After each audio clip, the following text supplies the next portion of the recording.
Metre, kilogram, second, ये सारी units हम डेली लाइफ में यूज करते हैं। लेकिन क्या आपने कभी सोचा ये सारे यूनिट्स आए कहाँ से हैं? हमारी फिजिक्स में, हमारी साइंस में। देखो ये पहले क्या होता था, पहले के जमाने में तो भाई हाथ का इस्तेमाल करते थे किसी भी रस्सी को नापने के लिए। लेकिन उसमें क्या होता था कि जो भाई हर किसी का हाथ एक जैसा तो हो नहीं सकता, किसी का इतना बड़ा हाथ है तो किसी का कितना भी छोटा हो सकता है। टाइम सूरज से नापते थे, सन से।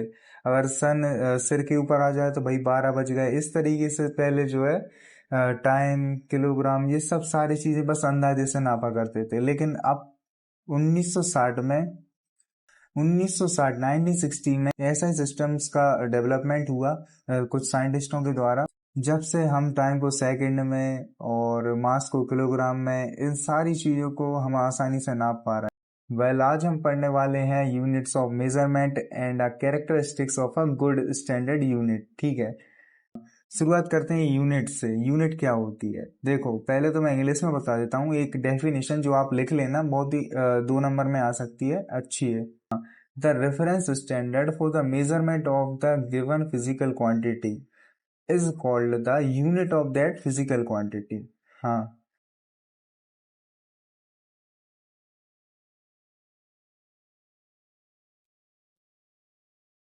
एक ऐसा रेफरेंस जो हम फिजिकल क्वांटिटी को मेजर करने के बाद उसमें लगाते हैं भाई, उसे हम कहते हैं यूनिट।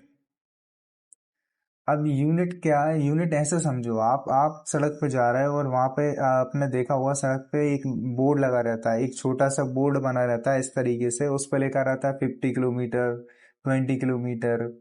तो वो जो 20 के बाद जो आ रहा है, आप जो देख रहे हो किलोमीटर, वो फिजिकल क्वांटिटी का यूनिट है वो, and that is a unit.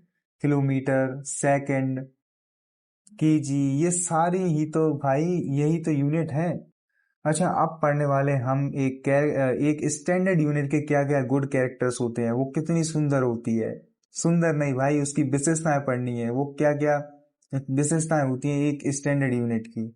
कि it should be well defined, भाई वो वेल डिफाइंड होनी चाहिए। दूसरी, वो समय के साथ चेंज नहीं होती और जगह के साथ भी चेंज नहीं होती। अब इसको समझते हैं कैसे। अब समय के साथ ऐसा है कि मान लो मैं चांद पे चला गया, अब चांद पे जाने के बाद मेरा वजन यहाँ पर अगर 50 kg है तो भाई वहां पर भी 50 kg होगा। तो जगह और टाइम से कोई भी लेने नहीं है। और भैया ये फिर भी और भैया ये सुइटेबल साइज की होनी चाहिए, ज्यादा बड़ी भी नहीं होनी चाहिए, नहीं तो आपका जो डिजिट है वो आ रहा है भाई 20, और जो यूनिट है वो इतनी लंबी होती जा रही है, तो फिर आंसर क्या लिखोगे? आंसर इतना बड़ा हो जाएगा।